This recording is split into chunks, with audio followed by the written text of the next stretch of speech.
What if a single night could hand you back a different self by morning? While you sleep, an ancient loom inside you keeps weaving, thread by thread, the person you will wake up as. Tonight, you will learn to choose the threads. Listen for just one night and wake up as someone completely new. The Night Loom. Introduction.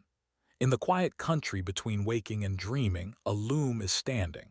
It has stood there since before you learned your own name, and it has never once fallen silent. Every night of your life, while your eyes were closed and your day was set aside, this loom has been weaving the cloth you wore into the following morning.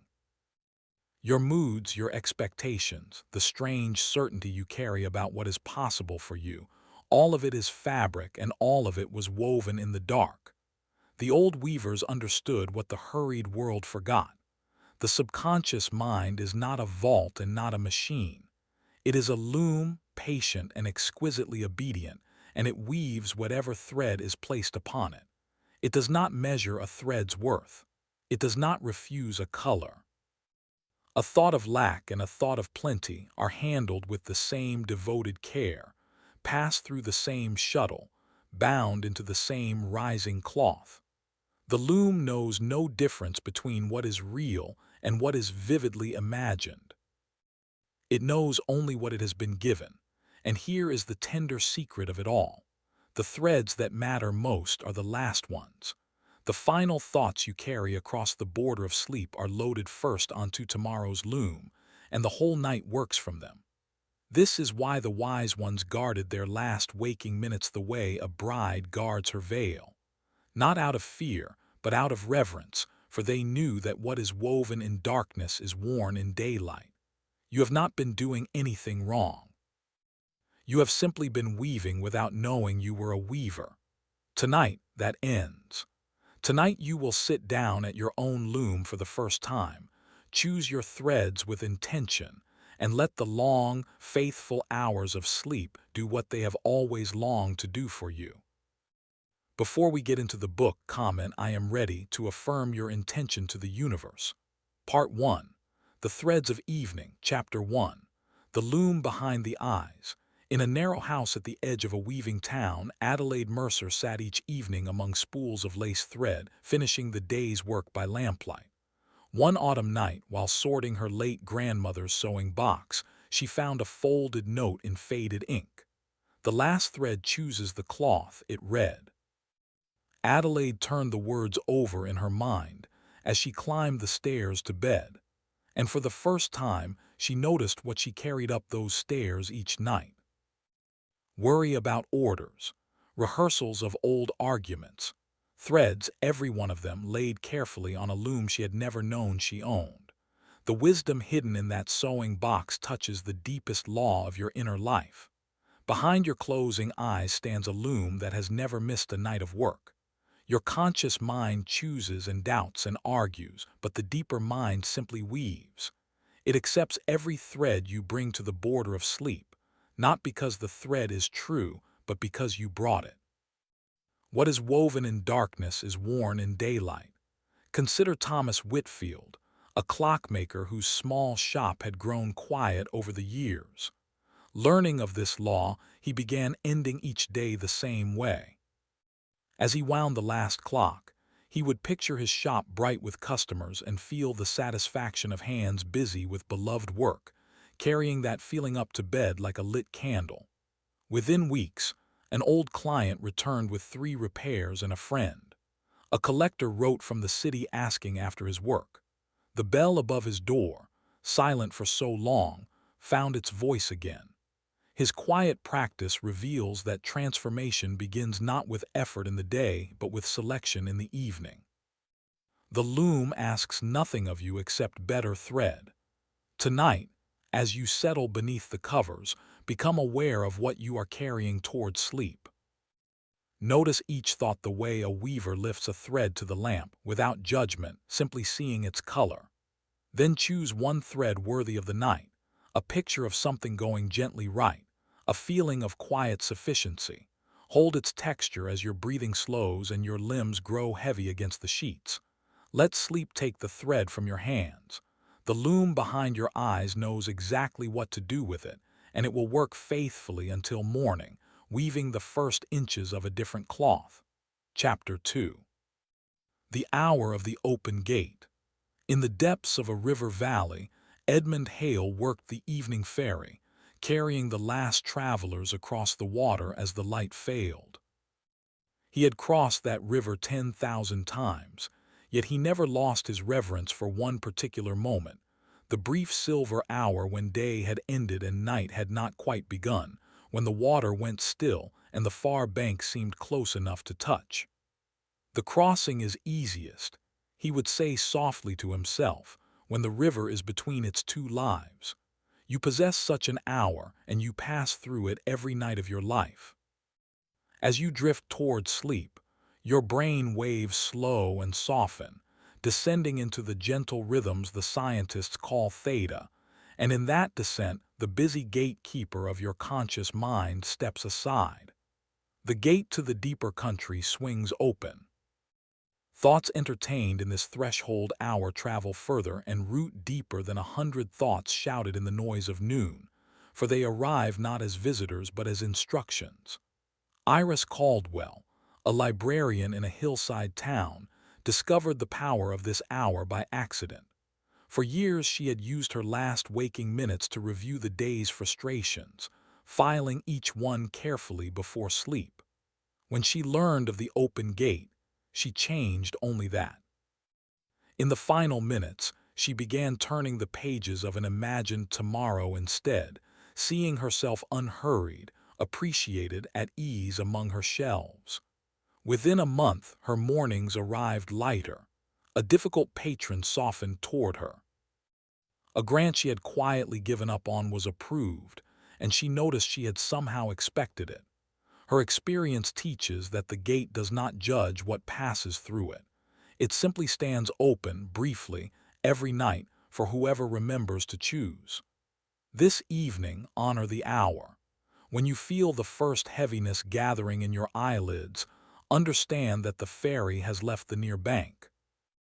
Release the day's accounting, and place instead one gentle scene upon the still water, letting yourself feel it as already true while the crossing carries you. Sleep will receive you on the far shore, and everything you carried through the open gate will be waiting there, already at work. Chapter 3. The Thread of Feeling. In the quietude of a dye-maker's cottage, Florence Neary spent her days coaxing color into thread, indigo and saffron and madder red rising like weather in her copper pots. Visitors always asked for her secret, expecting a recipe. Her answer never changed. The dye must be alive, she would say. A cold bath stains the surface. A warm one enters the thread. What Florence knew about color, the old teachers knew about thought. A thought without feeling is a gray thread, and the loom of the deeper mind handles it loosely, weaving it thin at the edges of the cloth. But a thought soaked in feeling enters the very fiber of the night. Emotion is the dye of the inner world. The loom responds not to what you say you want, but to what you feel to be true, and it reserves the center of the cloth for whatever arrives warmest. Silas Bowen, a fisherman on a gray northern coast, proved this in his own way. For years he had recited hopeful words each night while feeling, underneath them, the cold certainty of empty nets. When he understood the law of the dye, he stopped rehearsing words and began rehearsing warmth.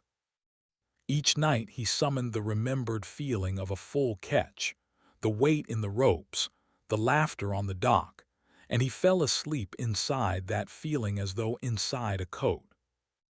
The sea in its own time began to answer. His catches steadied, then grew. Other fishermen spoke of luck. Silas only smiled and kept dyeing his threads. His story reveals the gentle correction most seekers need. It was never your words that were too small. It was only that they were traveling cold. Tonight, choose your thread as before, and then take the extra moment that changes everything. Warm it. Recall any true feeling that matches your desire. The relief of a debt once paid, the ease of a kind afternoon, and let that remembered warmth soak through your chosen picture until the two are one. Then drift, carrying the warmed thread down into the dark, where the loom is already reaching for it, and where color, once accepted, never fades. Chapter 4. The Shuttle of Repetition. Beneath the eaves of an old music school, Harriet Lockwood tuned pianos long after the students had gone home. Her craft had taught her a patient truth. A string pulled once to its proper note will drift by morning. A string returned to, night after night, gently and without force, begins at last to hold its pitch as though it had never known another. Tuning, she liked to say, is not an act. It is a visit you keep making.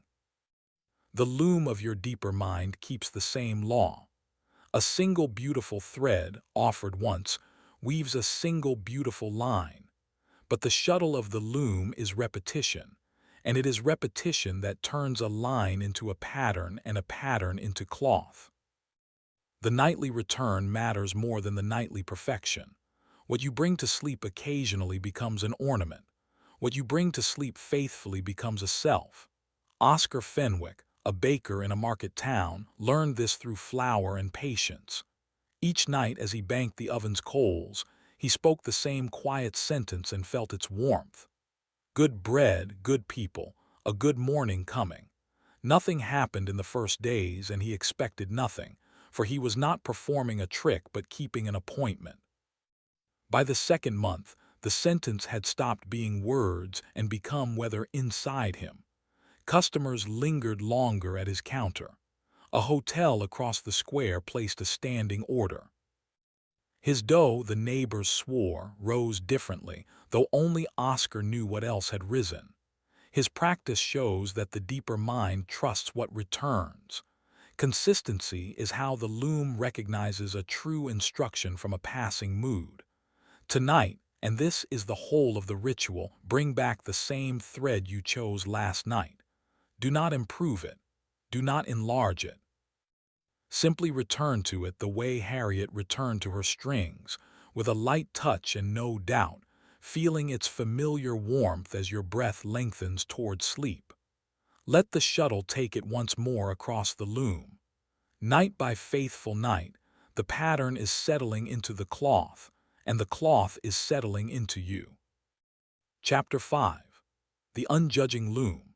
In a schoolhouse at the end of a chestnut lane, Mabel Thoreau ended each day the same way, tidying desks while reciting to the empty room every small unfairness the hours had held. She thought of it as harmless unburdening, but her nights grew restless and her mornings arrived the color of slate, and she could not understand why a life of honest work kept handing her back such gray cloth to wear. Mabel's weariness reveals the sternest kindness of the inner law. The loom does not judge. It cannot. Judgment belongs to the surface mind, and the loom lies far beneath it, in the country of pure obedience. Whatever is rehearsed at the border of sleep is treated as an order, whether it arrives as a hope or as a complaint. The loom does not weave what you deserve. It weaves what you deliver. Your evening grievances are not released by the telling. They are loaded, thread by dark thread, onto the night's machinery, and the night, ever faithful, works them into tomorrow. Gideon Price, a sign painter, discovered the other face of this obedience. His habit had been to fall asleep repainting the day's failures in vivid detail. Understanding at last what the loom does with vivid detail, he chose to give it different work. Each night he pictured one sign, freshly painted, bearing a single word he wished over his life. Welcome. He felt the word as he felt wet paint drying in the sun. Within weeks, strangers began finding his workshop as though the road itself had turned toward it, and commissions arrived from towns he had never visited. His turnaround teaches that the loom's blindness is not a flaw but a gift, for a machine that refuses nothing can be given anything. Tonight, listen to yourself in the last lit minutes. If you hear the old recitation of wrongs beginning, do not scold it. Simply set it down the way Mabel finally learned to set down the chalk, and hand the loom one deliberate thread instead. A single image, a single word, felt warmly. Then let sleep close the workshop door, knowing the machinery inside now holds your chosen order and nothing else. Chapter 6. The Garment of Yesterday. In a fitting room lined with mirrors, Cora Ashby pinned and stitched the finest dresses in the county, yet she herself wore, year after year, the same severe gray her mother had worn and her mother before that. One evening, hemming a client's spring gown, she caught her own reflection and stood very still. She had never once chosen gray. She had simply inherited it, the way she had inherited a certain tired sentence that visited her every night at the edge of sleep. People like us make do. Cora's stillness before the mirror opens a tender chamber of the law. Not every thread on your loom was placed there by you. Some were handed down, whispered over cradles, repeated at kitchen tables until they wove themselves into the family cloth. You wake each morning wearing yesterday, and some of your yesterdays are 100 years old. The loom kept them faithfully, not because they were true, but because no one ever brought it anything else. Jasper Holt, a wheelwright, carried such a thread without knowing it. Money leaves, his father had always said, and Jasper's earnings behaved accordingly, arriving and departing like weather. When he finally heard the old sentence for what it was, he did not fight it. Each night he simply laid a new one beside it. Money rests with me now, he would feel, picturing his strongbox heavy and calm. Within a season, the leak in his finances quietly closed. A long overdue payment arrived. He raised his prices, and to his wonder, no one blinked. His experience shows that inherited cloth is not destiny but merely the oldest order still on file, and any order can be superseded by a newer one, gently repeated. Tonight, listen for the hand-me-down sentence that visits your threshold, the one that sounds like an elder's voice. Thank it, for it once kept someone safe. Then lay your own thread beside it, spoken in your own voice, warm and present tense, and let the two rest together as you drift. The loom always favors the living thread. Night by night, the old gray will loosen from the weave, and you will wake one morning wearing a color you finally chose. Chapter 7. The Knot of Worry. Along the harbor wall at dusk, Rufus Tandy sat with the fishing nets across his knees, working out the day's tangles with unhurried fingers. Young fishermen tugged at their knots and made them tighter. Rufus never tugged. A knot, he would murmur, is just thread asking for patience. He loosened each snarl from the outside in, and by dark his nets lay open and ready, while the impatient still sat wrestling theirs. The nets tell the truth about worry. A worry is not information. It is a knot, a thread of the future pulled tight around itself, and the tighter you tug at it in the night, turning it over, testing it, rehearsing it, the harder it sets. Worse, a knot carried across the border of sleep is delivered to the loom as a pattern, and the loom, unjudging as ever, reproduces by morning whatever shape it was handed. You do not solve a worry at midnight. You either untie it or you order more of it. Beatrice Longley, who kept a small inn, once lay awake nightly tallying empty rooms to come. Learning the way of the nets, she changed her evenings. When a worry arrived, she wrote it on a slip of paper and set it in a dish by the door, telling it plainly, "You will be seen to in the morning." Then she gave the loom the opposite picture, her hallway warm with coats, her register full of names. The knots, denied their nightly tightening, began to loosen on their own. Bookings returned with the spring, and with them a calm she had not worn in years. Her dish by the door teaches that worry loses its grip the moment it loses its appointment. Tonight, keep paper beside your bed. Let every worry that approaches the threshold be written down and given its morning appointment, courteously and without argument. Feel your fingers like the net menders, easing the day's tangles from the outside in, your breath slowing with each loosened strand. Then hand the loom smooth thread only and sleep the sleep of open nets, ready for whatever the morning tide brings in. Chapter 8. The Whisper into Wool. In the high pastures above a stone village, Arthur Kemp walked the edge of his flock each night at dusk, and the villagers noticed that he spoke as he walked. Not commands, something softer. Safe, he would say into the gathering dark. Home, enough. The old shepherd claimed the flock slept differently for it, and that wool grown in peace spun finer than wool grown in fear. Whether the sheep understood the words did not concern him. He knew that something in every living thing understands a tone. What Arthur whispered over wool, you may whisper over your own life. The spoken word is thread of a special weight, for it travels on breath, and breath goes everywhere the blood goes. A sentence said aloud at the border of sleep is not merely thought. It is placed, laid bodily upon the loom, and the deeper mind receives the sound of your own voice as the most trusted signature it knows. This is why every old tradition gave its people evening words, blessings and psalms and quiet decrees, sentences worn smooth by repetition, spoken not to inform the night but to instruct it. Winifred Sayer, a candle maker, made this her craft's companion.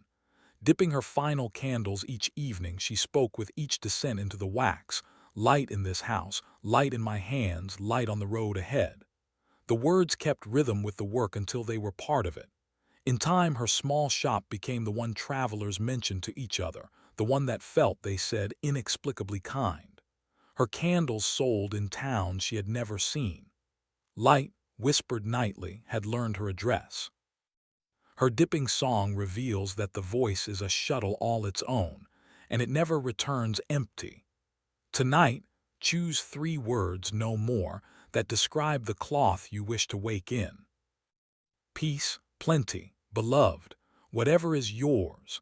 As the lamp goes out, speak them slowly aloud, letting each one rest on a long exhale, feeling the sound settle into your chest like warmth into wax.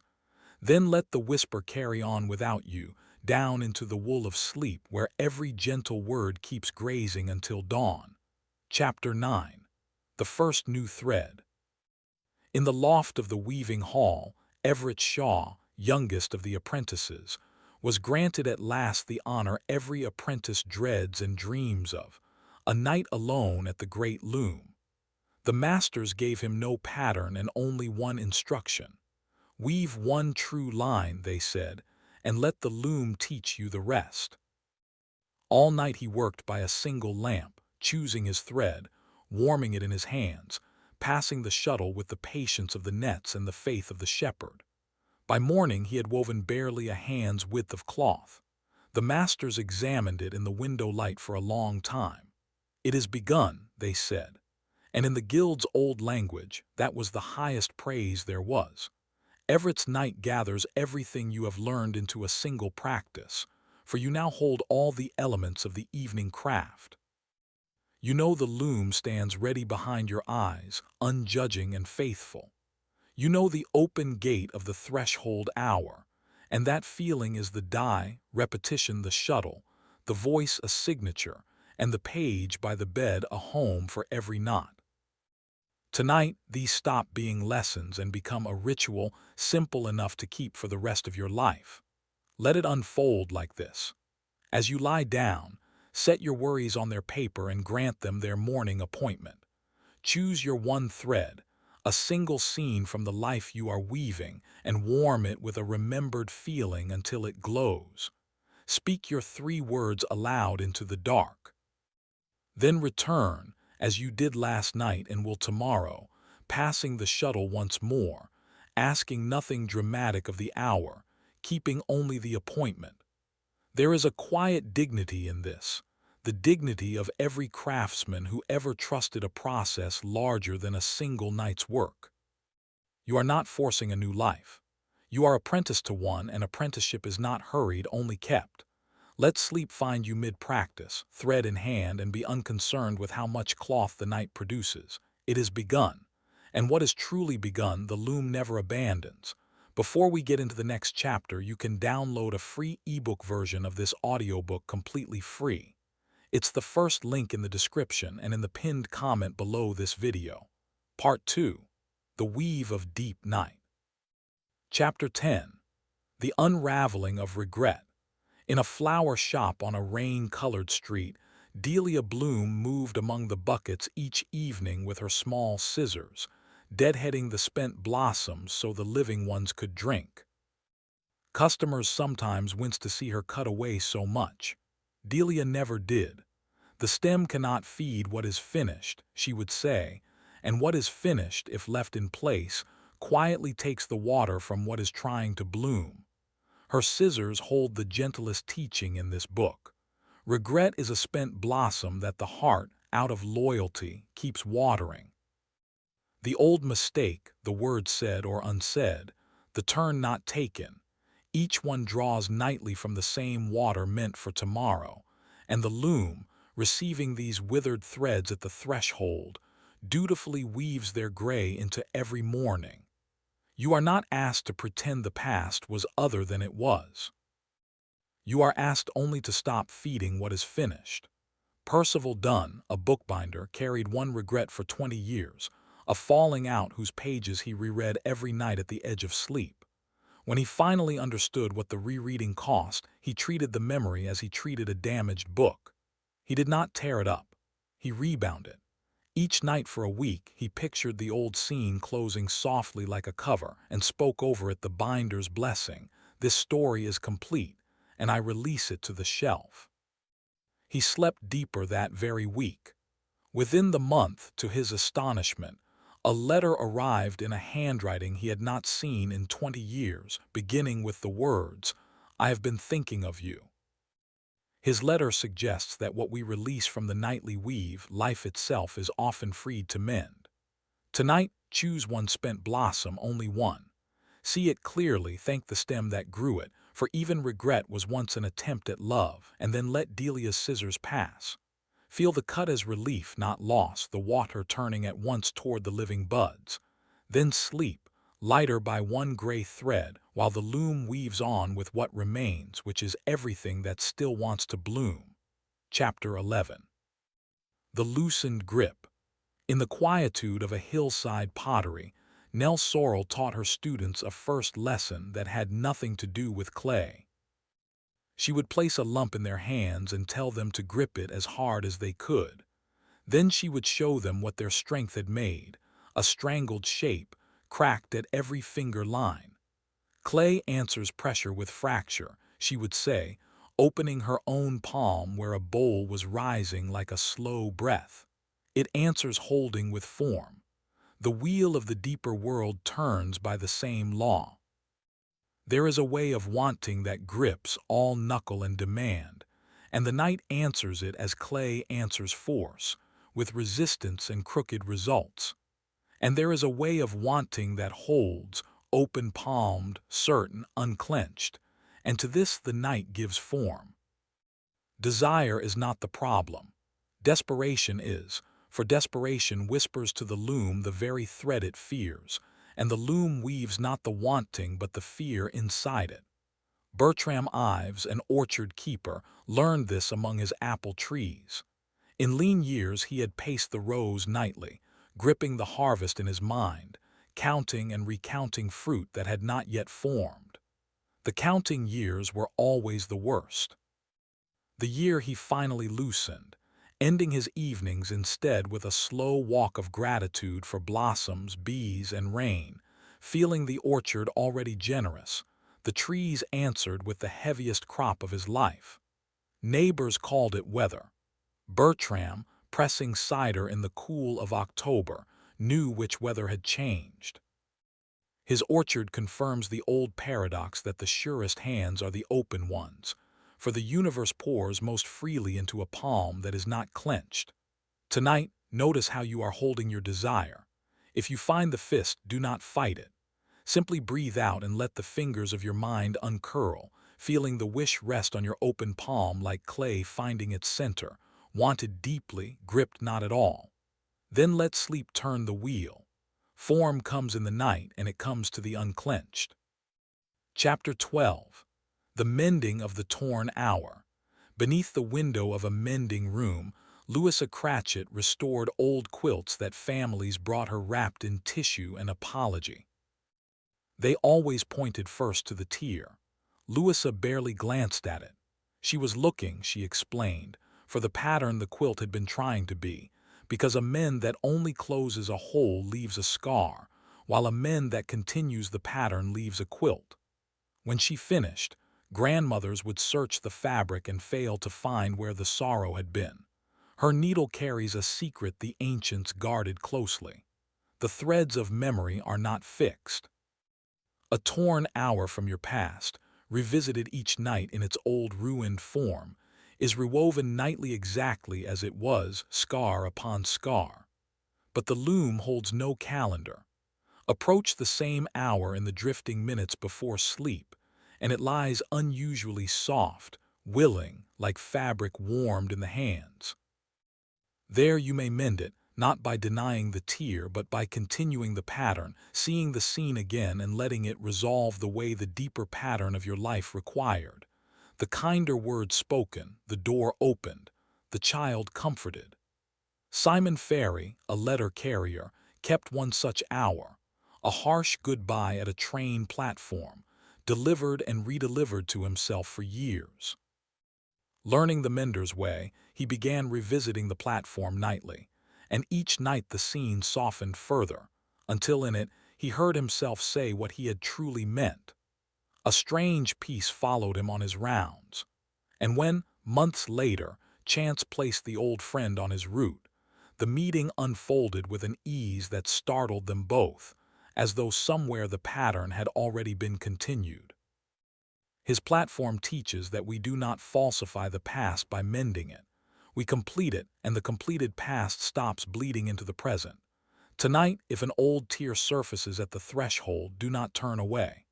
Lay it gently in your lap as Louisa would, find the pattern it was trying to be, and sew one stitch of the truer scene before you drift. The night will keep sewing after you sleep.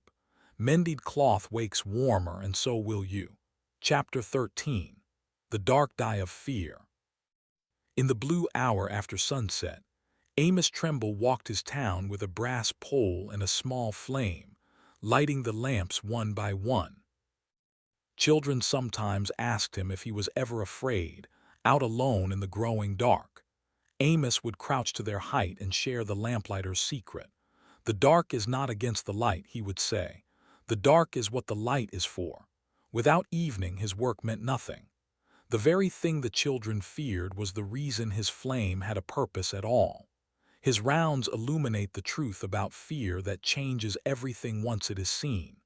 Fear, on the loom, is not a separate kind of thread. It is thread of tremendous strength that has simply been dyed dark. For fear is only imagination with its colors reversed. The same vivid picturing, the same fully felt conviction, pointed at ruin instead of good. This is why the fearful manifest so reliably. They are not failing at the practice. They are masters of it, weaving midnight cloth with the devotion of saints. The strength was never the problem, only the dye. Prudence Hart, an apothecary, understood remedies, and so she treated her own dread the way she treated a bitter tincture, not by discarding the bottle but by changing what steeped in it. Each night when the familiar fear arrived, vivid as ever, she kept its energy and traded its picture, letting the same racing aliveness pour instead into the image of her shop thriving, her shelves full, her hands steady. The fear, re-dyed, became fuel. Within 2 seasons, the shop she had nightly rehearsed losing had a waiting bench by the door. Her tincture teaches that you need not become fearless. You need only become the one who chooses the dye. Tonight, if fear visits the threshold, do not send it away, for it arrives carrying exactly the strength your dream requires. Feel its current fully and then gently turn the picture it powers, letting the same aliveness light the good scene instead, lamp by lamp along your street of sleep. Then rest. The dark was never against you. The dark is what your light is for. Chapter 14. The Pattern of Enough. In a fragrant shop of tins and scales, Georgina Wicks sold tea to half the county, yet closed each register at night in quiet despair, counting not what the day had brought but what it had failed to bring. Her ledgers were accurate and her heart was starving. One evening, an old customer, watching her tally, said something she never forgot. "You weigh the leaves, madam, but you are always weighing the empty half of the tin." The customer had named the hungriest pattern a person can weave. Scarcity is not a condition of the shelves but a habit of the eye, a nightly accounting that measures only the missing, and the loom, given the missing as its final figure, faithfully produces mornings shaped like lack. Abundance begins not when the numbers change, but when the counting does, for the deeper mind multiplies whatever is measured. Count what is absent, and absence compounds. Count what is present, and presence learns to grow. Cyrus Bell, a stonemason, was taught this by his own trade. A wall, he knew, is never built from the stones you lack. It rises, course by course, from the stones in the yard. He began ending his days as he built his walls, laying up 3 stones of enough before sleep, the roof over him, the strength in his back, the bread on his shelf, feeling each one set firm in its mortar. His circumstances at first did not change, but his nights did, and then, as if following his nights, the work came. A church commission, a bridge repair. By the year's end he had hired 2 men, and still he laid his 3 stones, every night, like a mason who knows what walls are made of. His wall reveals that sufficiency is a skill of attention practiced in the dark, long before it becomes a fact in the light. Tonight, close your books the mason's way. Before sleep, weigh the full half of the tin, naming 3 provisions already yours. Humble ones gladly and feel each settle into place with the small, solid weight of a stone. Then sleep upon that course of enough, and let the loom, given presence at last, begin quietly compounding it. Chapter 15. The Thread Between Hearts. On a rock above a cold strait, Estelle Moring kept the lighthouse, trimming the great wick each evening for ships she would never meet. Visitors pitied her solitude, but Estelle knew something the mainland forgot. Every night her light touched hundreds of lives that never knew her name, and something of every safe arrival, she was certain, found its way back up the beam to her. "No keeper is alone," she wrote in the station log, "who shines for someone. Her beam traces a thread the eye cannot see, but the heart has always known. Between you and every person in your life runs a living filament, and these threads are woven at night as surely as any other. What you hold in your heart toward another at the threshold of sleep travels the thread while you both dream. For the deeper minds of this world are not sealed rooms, but a single connected loom. Resentment sent nightly arrives nightly, and so does blessing, and the sender is always the first address on the route. Roland Meeks, a violin maker, proved the thread with rosewood and patience. Estranged for years from his brother, he began each night by holding the man in mind and blessing him plainly, "Health to your hands, peace to your house," remembering as he did the physics of his own workshop, where a string sounded on one violin will stir the same string on another across the room. Resonance, he knew, does not require agreement, only tuning. 4 months into the practice, his brother appeared at the workshop door without explanation, holding 2 cups of coffee, saying only that he had been thinking of him lately and could not say why. The 2 violins teach that we are strung more closely than our arguments admit, and that the night carries music the day is too loud to allow. Tonight, choose one person, easy or difficult, and send the blessing down the thread before you sleep, simple words honestly felt, expecting nothing back. Then rest like the keeper on her rock, your beam turning quietly over dark water, touching lives on its way home to you. Chapter 16. The Quiet Correction. At a long desk in the printworks, Tabitha Wren read the day's pages before they went to press, and she read them the proofreader's way, without anger at the errors. A mistake, to Tabitha, was not a scandal but a mark awaiting a small correction in the margin, made once calmly, and then released to be right forever. She often thought the town would sleep better if people read their own minds the way she read proofs, for she heard how they spoke of themselves in the shops, sentence after sentence that no editor would ever let stand. Her margin marks reveal how the inner manuscript is amended. Through every day, your mind drafts a running text about who you are, and much of it is error. I always ruin this. I am too late, too old, too much. Left unmarked, these lines go to press at nightfall, and the loom prints the morning edition faithfully. But the drifting hour before sleep is the proof stage of the soul, the one moment the day's text lies open and soft, when a single quiet correction, made without scolding, rewrites what 1,000 daytime arguments cannot. Gilbert Swan, a typesetter, made an evening ritual of it. Lying in the dark, he would recall the harshest sentence he had said about himself that day, see it set in type, and then, with a craftsman's unhurried hands, lift out the false letters and set the true ones. I always ruin this became I am learning this beautifully. He never fought the old line. He simply corrected the proof and approved the page. Within months, the people around him began remarking that he seemed different, and Gilbert, who knew exactly which edition they were reading, only smiled. His type case shows that self-talk is not conquered in battle but amended in the margins, one soft correction at the day's end. Tonight, be your own proofreader. Find the single falsest sentence the day printed about you, mark it gently, set the truer line in its place, and read it once aloud as an editor approves a page.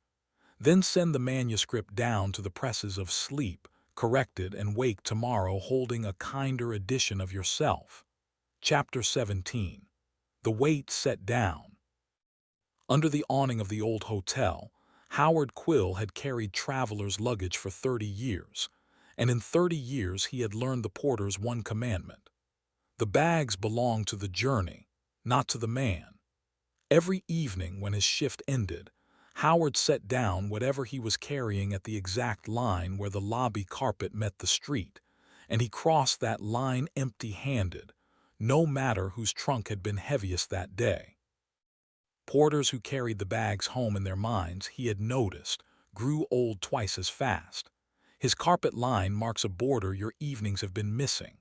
The day hands you weights that are honestly yours to carry from 9 until 6, the difficult customer, the unfinished task, the words that stung. But the loom room has a door, and weight carried through that door is not stored. It is woven. Tomorrow is not burdened by what happened today. Tomorrow is burdened by what you were still carrying when you fell asleep. The setting down is not avoidance. It is the porter's wisdom that every load has a jurisdiction, and night is outside all of them. Minerva Coates, who wove baskets by the river, kept the same law with her own craft's grace. Each evening she turned her work baskets upside down at the workshop door, letting the day's scraps and clippings fall where they belonged, and she would say quietly, "Empty goes in, so full can come out."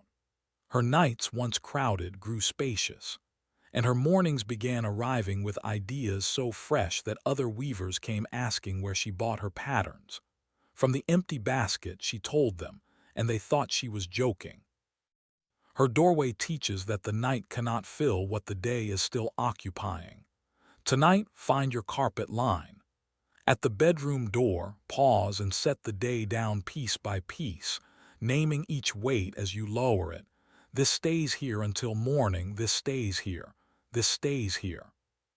Then cross the line the porter's way, empty-handed into the loom room where full things are made, but only ever in empty hands. Chapter 18. The Velvet Dark.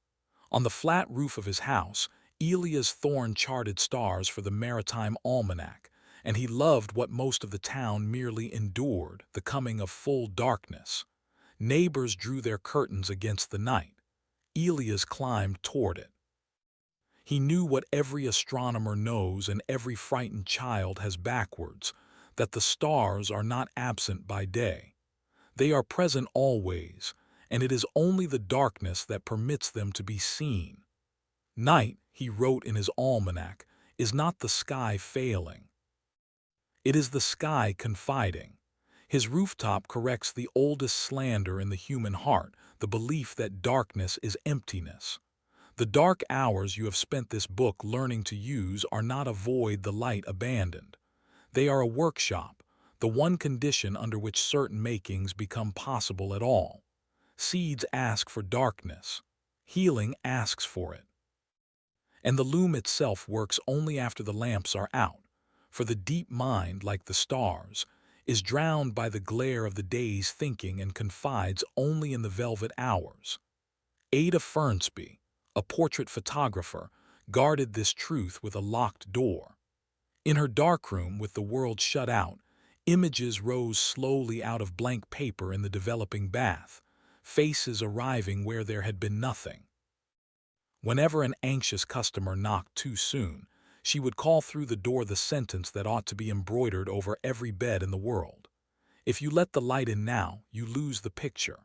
Her patrons learned to wait, and Ada, who fell asleep each night picturing her finest photograph yet, watched her own life develop the same way, slowly in the dark and then all at once. Her darkroom whispers the reassurance every impatient heart needs. Nothing is wrong in the dark. Something is developing. Tonight, as the lamp goes out, do not brace against the blackness. Welcome it the astronomer's way as the condition of seeing, and place your chosen image into it like paper into the bath, trusting the slow chemistry of sleep.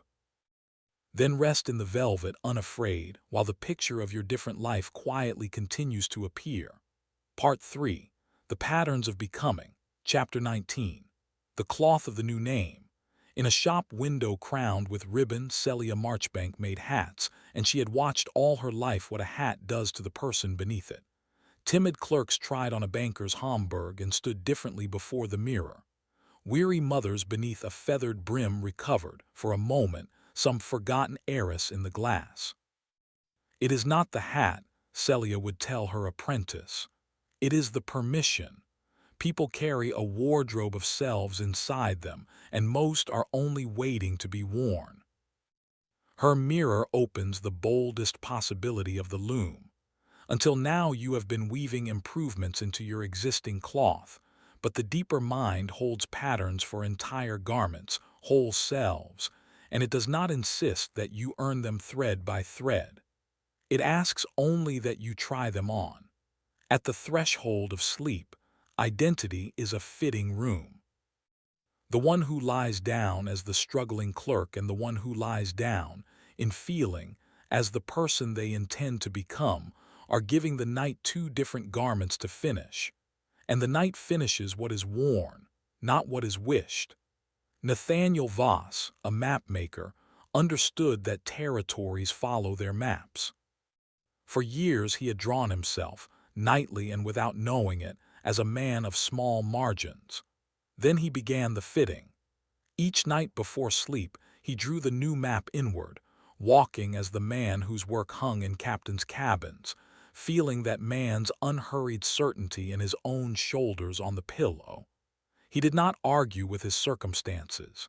He simply wore the new self to bed.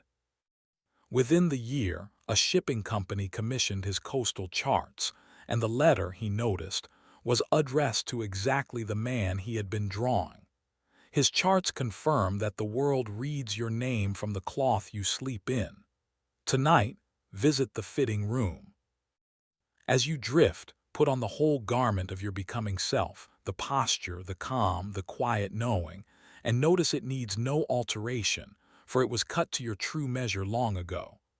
Then sleep inside it, seam against skin, and let the loom take in the fit and the name and the mourning that belongs to both. Chapter 20. The Golden Warp of Abundance. By lamplight in a tall workroom, Marguerite's soul embroidered with thread of real gold, laying it over linen in patterns that caught the light like standing water. Apprentices assumed the secret was the gold itself, until Marguerite showed them the back of the frame. Beneath every gleaming figure ran a hidden foundation of strong plain threads, the warp, invisible in the finished work. Gold laid over weakness puckers and breaks, she taught them. The shine is never the strength. The shine rests on it. Her frame corrects the world's dearest confusion about wealth. Abundance in the weave of a life is not the gold on the surface, the sums and the possessions that catch a neighbor's eye. It is the warp beneath, the hidden foundation of felt sufficiency over which any amount of gold can safely lie. This is why fortunes fall through some hands like water through a torn cloth, and why others, beginning with little, hold and build and overflow. The loom weaves money the way the embroiderer lays gold, always and only over the strength of the underlying threads, and those threads are woven at night, out of the quiet conviction of enough and welcome, and more where that came from.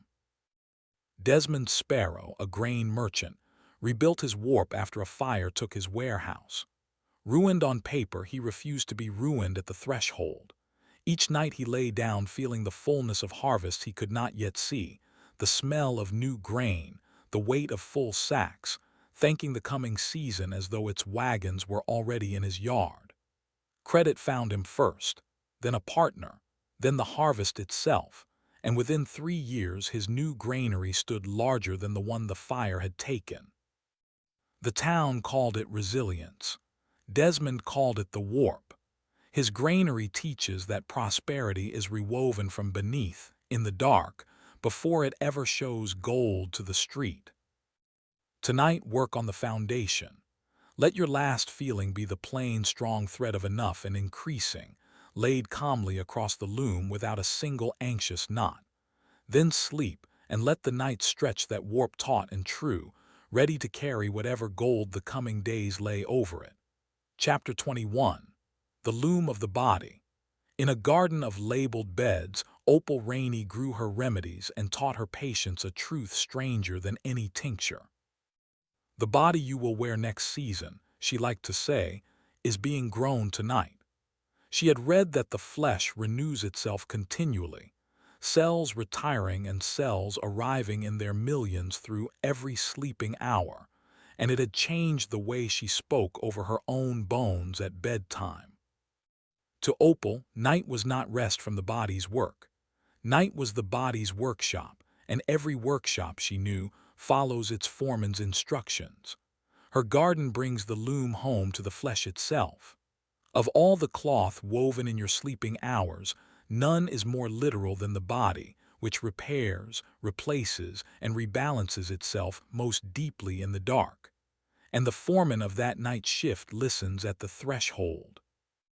The one who falls asleep rehearsing symptoms, naming themselves by their ailment, hands the workshop a pattern of sickness to copy faithfully. The one who falls asleep dwelling in remembered wellness, feeling the body already easy and strong, hands the same diligent workers a different blueprint. The workers do not argue, they build.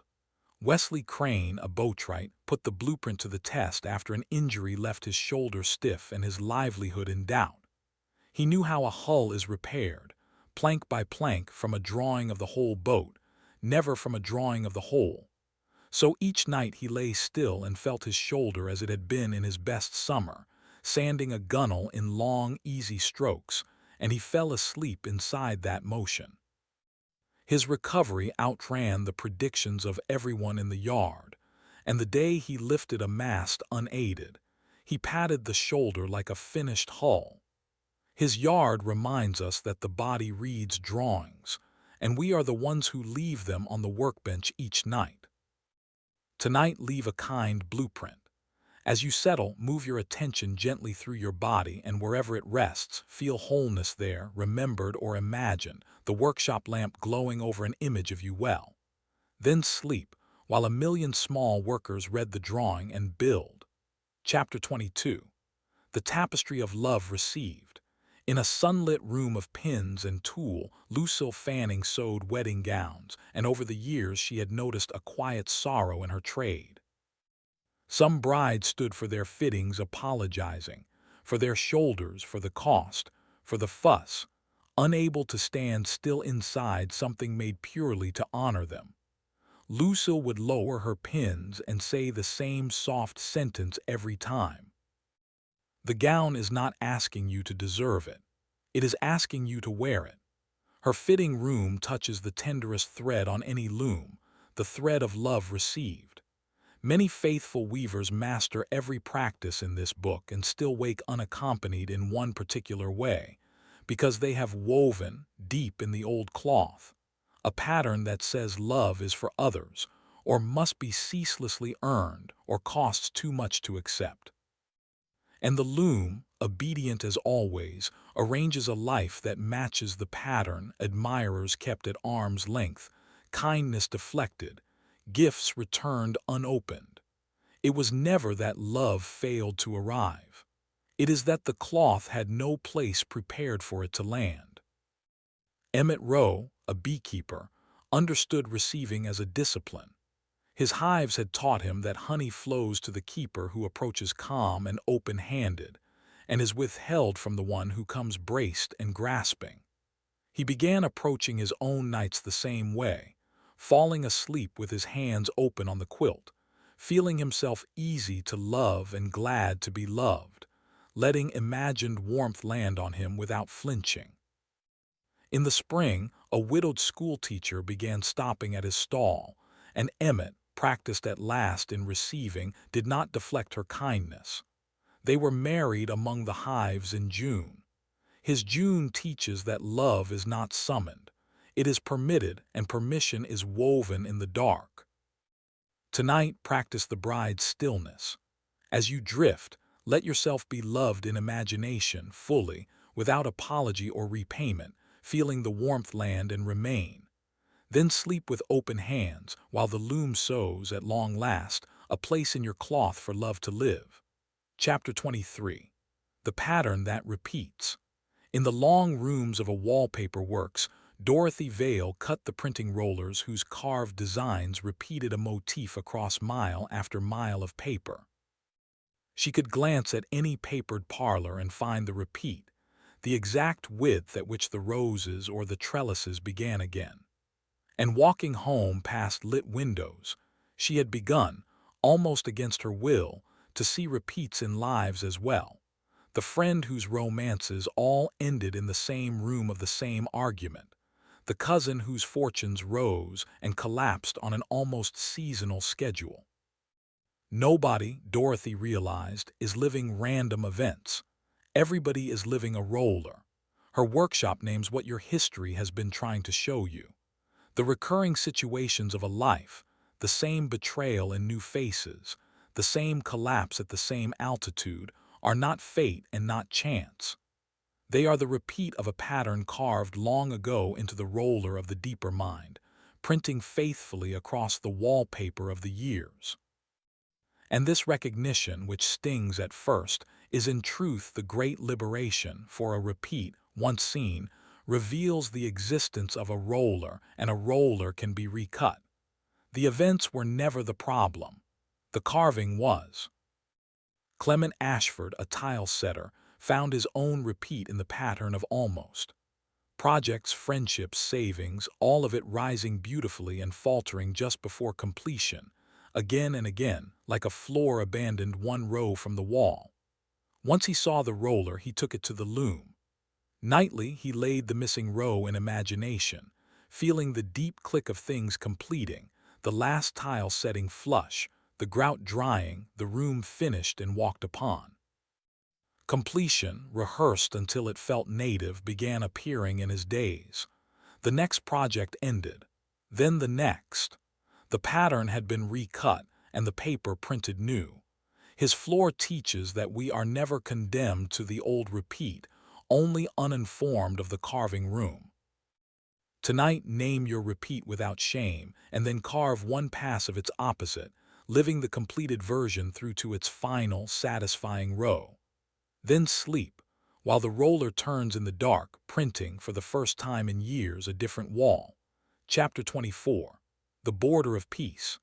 At a high desk of green ledgers, Ruth Pemberton kept the accounts of half the merchants in town, and her books balanced because of one habit the merchants never saw.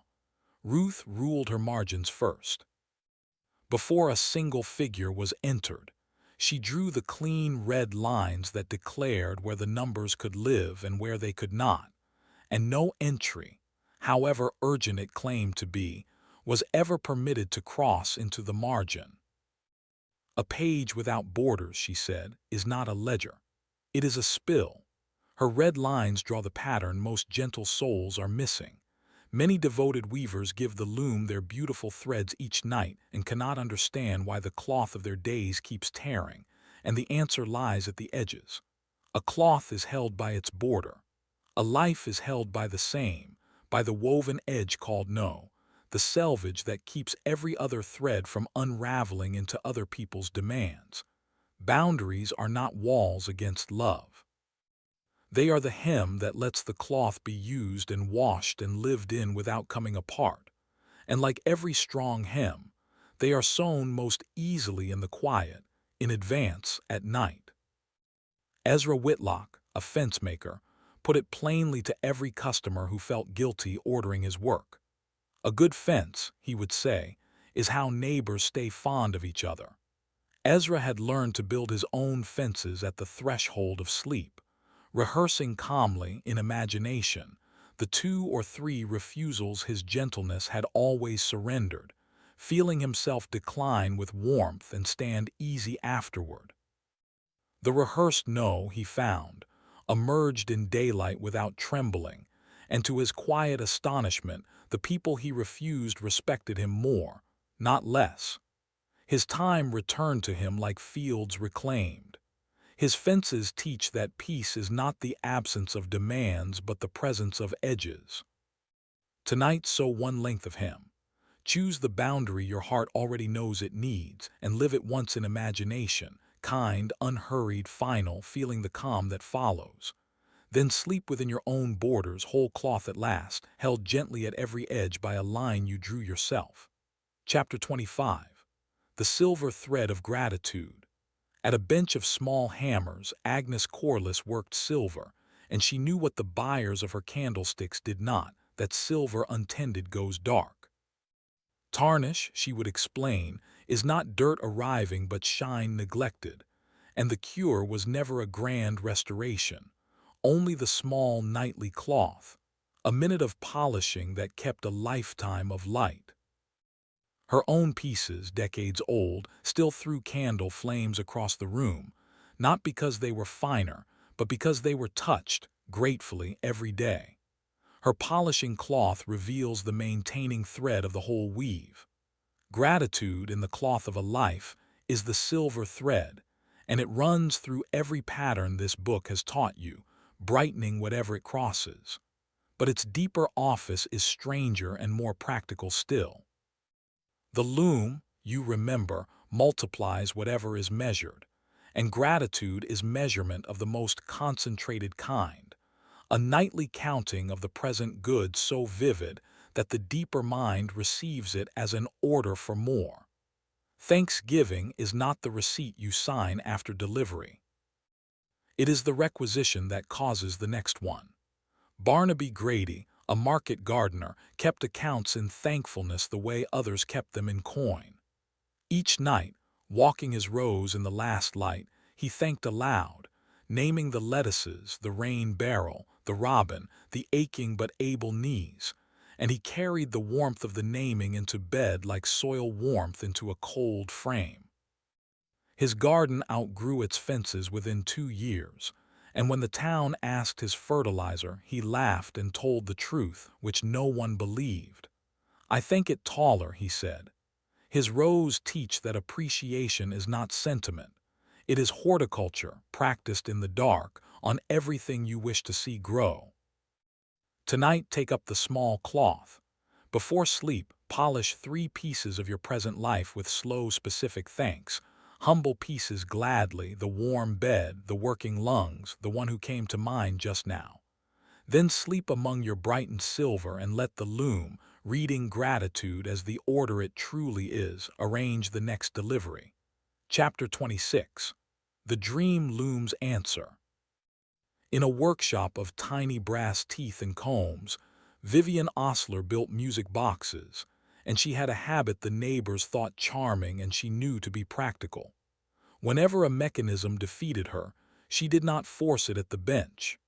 She wound the unfinished box at bedtime, asked her question aloud into the dark plainly like a customer at a counter, and went to sleep.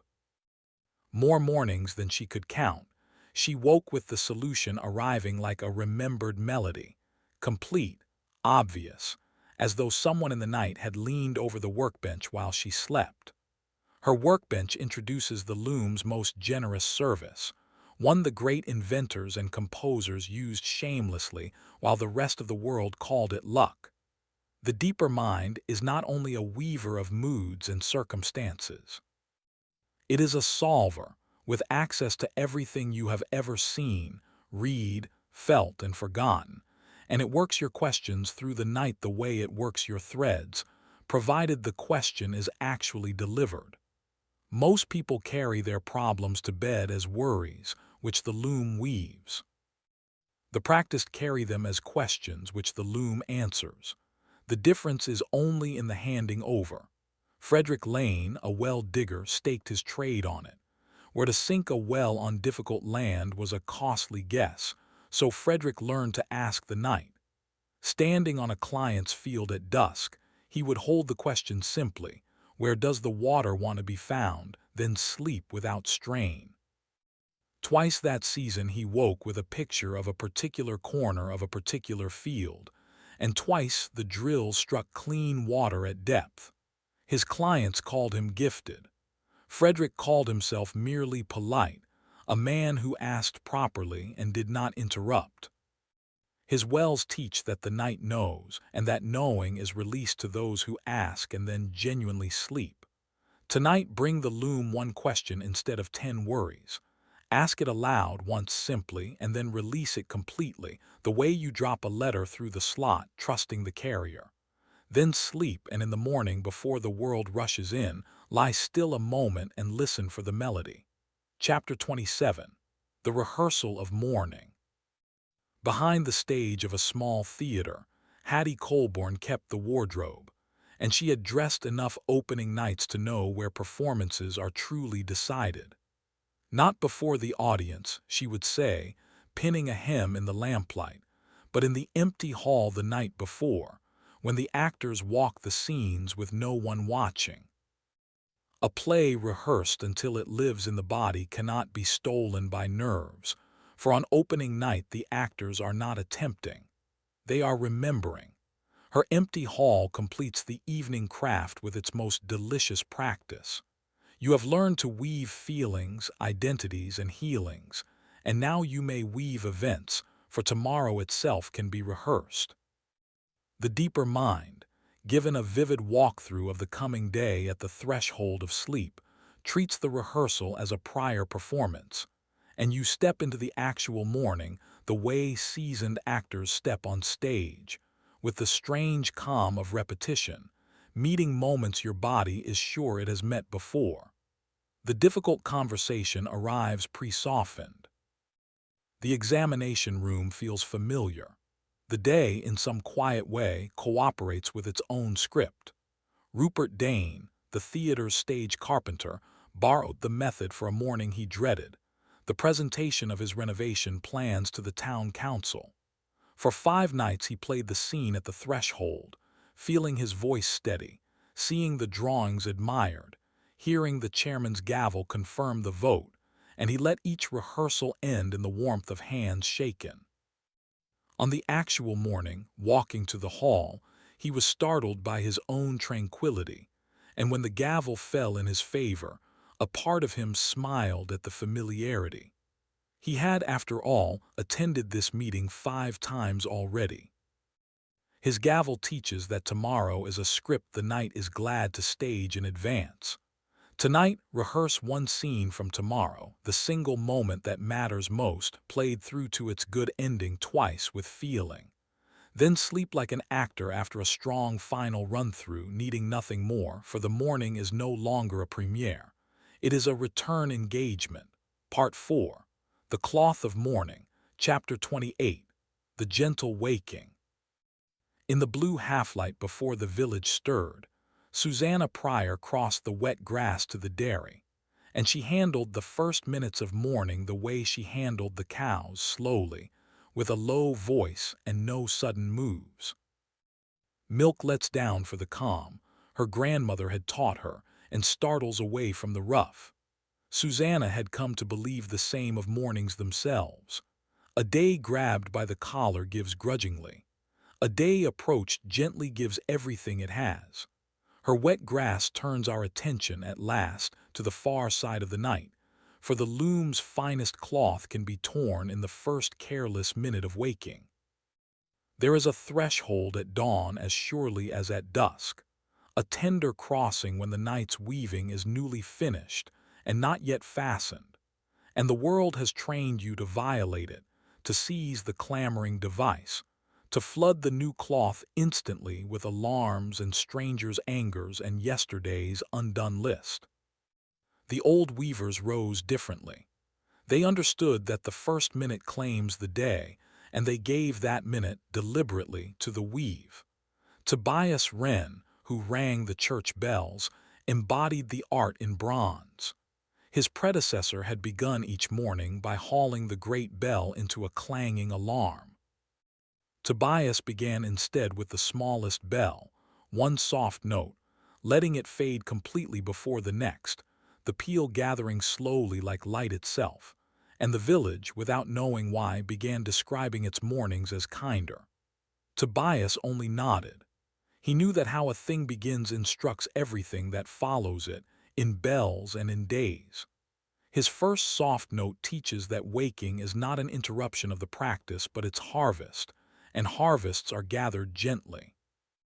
Tomorrow, before reaching for anything, lie still for 10 slow breaths inside the new cloth. Feel the difference the night has made, however slight, and name one thing you are glad to wake to. Then rise the dairy way, unhurried, letting the day let down its milk, which it will for the calm every time. Chapter 29. The Wearing of the New Cloth. In a shop that smelled of leather and lavender, Leonora Fitch made gloves, and she never let a customer leave with a new pair in a box. Wear them out the door, she insisted, working the fine kid over each finger, for gloves shape to the hand that uses them and stiffen on the hand that saves them for best. Leather learns, she would say, buttoning the wrist, but only from wearing. Her fitting stool carries the night's work into the street where it must finally live. The self you have been weaving through these chapters is finished anew each morning, and morning asks the question the night cannot answer for you. Will it be worn or kept for best? Many faithful weavers rise from transformed nights and then dress, out of sheer habit, in the old self at the door, saving the new cloth for some future occasion that never feels quite arrived. But the weave, like the leather, learns only from wearing. Every small daylight act performed as the new person, every choice made in the new cloth, fastens the night's stitches into permanence. Martin Kellaway, a cobbler, preached the same gospel from below. New boots, he told his customers, are finished by the shoemaker but made by the walking, and he took his own counsel when the loom began changing him. Each morning he chose one act, just one, that the old timid Martin would have postponed, the fair price stated, the fine leather ordered, the apprentice finally hired, and he performed it before noon in the new cloth, while the stitches were fresh. Within a year, his little shop had a brass plate and a waiting list, and Martin, lacing his own boots each dawn, would murmur the trade's old blessing, made by the walking. His brass plate teaches that the night proposes and the day ratifies, one worn act at a time. Tonight, as you finish your weaving, choose tomorrow's single act in advance, small, specific, and slightly beyond the old self's habit. Then sleep, and tomorrow wear the gloves out the door. The cloth is asking for a life, and only wearing can give it one. Chapter 30. The Loose Thread of Doubt. On her knees among fringes and faded garnets, Constance Marlowe restored old rugs, and she saved her sternest warning for eager owners who found a loose thread and pulled. A pulled thread runs, she would say, holding up a ruined corner someone's tidy instinct had unraveled. The mender's way was different. A loose thread is not pulled and not panicked over. It is tied off, one small knot, and woven back in, and the rug is stronger at that spot than anywhere else. Her work basket prepares you for a visitor who will certainly come. Doubt. Some ordinary Tuesday, mid-morning, far from the loom, a thought will present itself in your own voice. Nothing is really different. It was only nice ideas in the dark. And in that moment you stand where every weaver has stood before a loose thread, deciding to pull it, worrying the doubt over and over, testing it, following where it runs, is to unravel weeks of night work by noon. But the thread was never the problem. Every handmade cloth in the world has loose threads. Only the pulling was ever the problem. Julian Pike kept the river bridge, and he knew that a bridge sways. Travelers sometimes froze mid-crossing at the first movement underfoot, certain the structure was failing, and Julian would call out the keeper's assurance. The sway is in the design, walk on. The bridges that never move, he liked to add, are the ones that break. He learned to treat his own doubts as sway, expected, engineered for, no cause to stop, and he crossed his changing life at a steady keeper's pace, through weather that turned back other men. His bridge teaches that doubt's arrival is not evidence against the weave. It is the weave flexing exactly as living things do. When the loose thread appears tomorrow, do not pull and do not argue. Tie it off with one small knot of remembrance, a single glance at any change the nights have already made, and weave it back in by returning that evening to the loom as usual. Tonight, sleep untroubled by the threads that will loosen. You are not keeping a museum cloth. You are wearing a living one, and the living, mended well, grow strongest at the tested places. Chapter 31. The Loom That Never Sleeps. In the blue hours before the village woke, Phoebe Stanton fired the ovens of the night bakery, and the secret of her bread was not in the baking at all. It was in the small crock she fed every evening without fail, the living starter her mother had kept before her, a spoonful of flour, a little warm water, a moment of attention. Feed it daily and it lifts anything, she would tell the sleepy apprentices. Neglect it a week and you are only making paste. Her patient crock reveals the final law of the loom, which is not a law of force but of rhythm. The weaving you have learned in these pages is not a single grand gesture, performed once and framed. It is a tending, small and nightly, and its power gathers the way leaven gathers, quietly, invisibly, each night's work raising the next. A single beautiful evening at the loom will give you a beautiful morning. 100 ordinary evenings will give you a different life. For the deeper mind trusts not intensity but return, and it builds its widest cloth for the weaver who keeps coming back. Abel Norwood, who wrote the District Almanac, understood the arithmetic of small faithfulness. Each night in a plain ledger he set down a few unhurried lines, the weather, the moon, one thing that had gone well, and each night he closed the book with the same settled feeling of a world in order. No single entry mattered much. Yet within a few seasons, farmers planted by his pages, travelers planned by them, and Abel himself, reading back through years of gentle evenings, found he had written himself into a calm he had never once strained for. His filled ledgers teach that the loom rewards rhythm over occasion, and that missing a night is never a ruin, only a pause. The starter forgives. The weaver simply returns without ceremony and without apology. Tonight, release any thought of doing this perfectly. Promise the loom nothing grand, only your return tomorrow and the night after, a few faithful minutes each time. Then let your breathing find its own slow rhythm, the oldest rhythm you own, and let it carry you down. The loom keeps its own hours. It will be here when you come back, and it will remember everything. Chapter 32. The Cloth Shared. In a cottage stacked with soft wool, Charity Newsome wove blankets, and hardly one of them was ever sold. A blanket for every newborn on the lane, for every bride, for every neighbor whose winter had come early in one way or another. People wondered how she could give so much away and never run thin. Charity only smiled at her shuttle. "The wool comes back," she would say, carded and doubled. Her open door reveals a quiet mechanism in the deeper mind.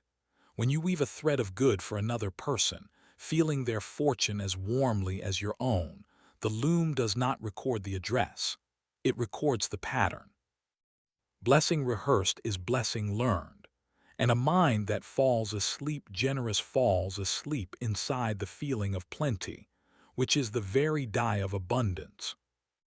The miser's loom weaves scarcity even for himself, not as punishment but as habit, while the giver's loom, asked nightly to produce enough for two, grows wide enough for everyone, beginning with its owner. Edwin Sable cooked for the harvest crews, and he was famous for one habit above his stews. However many hands came in from the fields, Edwin set one extra place for whoever the road might send. Most nights it sat empty, and he served it anyway in his mind with pleasure. Then came the spring his own barn took fire, and before the ash was cold, wagons appeared from 3 villages, loaded with timber and loaves and men who remembered a warm place at his table. His kitchen never once went hungry, in lean years or fat, and he never once locked it. His extra place teaches that generosity is not the spending of your cloth but the widening of your loom. Tonight, as the heaviness gathers, weave one deliberate thread for someone else. See their face easing, their burden set down, their good arriving, and let yourself feel it as gladly as if it were yours, because to the loom it is. Then drift, warm with borrowed joy that was never really borrowed. A blessing carried into sleep blesses the sleeper first, and the cloth it weaves is wide enough to cover two. Chapter 33. The Mended Generations. Beneath the eaves of an old stone house, Rosalind Petty kept the family letters, 4 generations of them, ribboned and boxed by decade. One winter evening, reading by the fire, she noticed something that made her sit very still. Her great-grandmother, her grandmother, and her mother had all, in different inks and different wars, written the same sentence: "We were never meant for ease." Rosalind looked at her own journal on the desk, where the same words waited in her own hand, and understood that she had not written them. She had inherited them. Her ribboned boxes reveal a tender truth about your loom. Not every thread upon it was spun by you. Some were placed there by hands that rocked your cradle, hands that were themselves given threads by older hands, worry passed down like silverware, smallness taught as manners, and all of it woven in love by weavers who knew no other wool. To notice this is not betrayal. It is the beginning of the mending, for you are the first in the line to see the pattern by lamplight, and the loom that received those threads will just as faithfully receive their replacement. Samuel Orne, a carpenter, carried his father's silence in his own chest, the old belief that praise softens a boy. When he learned that inherited threads can be honored and still retired, he began a nightly practice of 2 thoughts. First, one true good thing about the man who raised him, felt with mercy. Then one new way of his own, himself at the workbench saying the warm word aloud. Within months, the words came in daylight without effort, and his own son, who had grown quiet, began bringing his drawings to the shop again, taping them above the bench where the silence used to hang. His workbench teaches that a pattern changed in one weaver is changed for the line, backward in mercy and forward in inheritance. Tonight, lift one inherited thread to the lamp without blame. Thank the hands that spun it, for they spun it as shelter. Then lay a new thread gently beside it, the sentence you wish had been in the letters, and fall asleep holding that one. The loom will take it from there, as looms always have, weaving for children not yet born a cloth with the old cold pattern finally, quietly mended. Chapter 34. the whole cloth. Along the aisles of the county fair, Eugenia Croft judged tapestries for 40 years, and the young weavers never guessed her standard. They brought her dazzling single motifs, a rose no one could fault, a border beyond reproach, and she would nod and pass on. The ribbon always went elsewhere. "It is not the rose," she explained once to a girl bold enough to ask. "It is whether the rose and the border and the field all know they are one cloth." Her ribbon reveals what this book has been quietly building beneath its chapters. You have learned many separate arts by now: the choosing of the last thread, the honoring of the open gate, the warm dye of feeling, the silver thread of gratitude, the gentle waking, the wearing of the cloth by day. Practiced as a list, they will serve you. But there comes an evening in every weaver's life when the list dissolves, when the arts stop being steps and become a single gesture, one unbroken motion of the hands. And on that evening, the loom recognizes not a student following instructions, but a weaver at work, and it gives the weaver everything. Ambrose Teal laid mosaics in the cathedral porch, thousands of small stones, and for months his apprentices saw only fragments: a knuckle of gold here, a curve of blue there, chaos with wages. Ambrose never hurried and never explained. Then came the morning the scaffold was struck and the boys stepped back, and out of 10,000 pieces a single face looked down at them, serene, complete, as though it had been there all along, waiting under the fragments. Within a year, those apprentices worked differently, laying each small stone with the whole face in mind, and their work was never fragments again. His finished face teaches that integration is not another task. It is the moment the tasks disappear into one another. Tonight, do not run through your practices as a checklist. Instead, take one slow breath for each thread, gate, dye, gratitude, mourning, letting each breath fold into the next like motions of a single weaving, 5 breaths, one gesture. Then sleep inside the wholeness of it. The stones are countless, but the face is one, and tonight the scaffold comes down. Chapter 35. The Face in the New Cloth. In the last workshop on the silversmith's lane, Verity Lamb's silvered mirrors, floating thin, bright metal onto glass with a steadiness the trade called her gift. People spoke of mirrors as though they held opinions, flattering or cruel, and Verity would shake her head over her vats. "The glass invents nothing," she would say. "It gives back whatever stands before it, and it gives it back in exactly the light it is offered."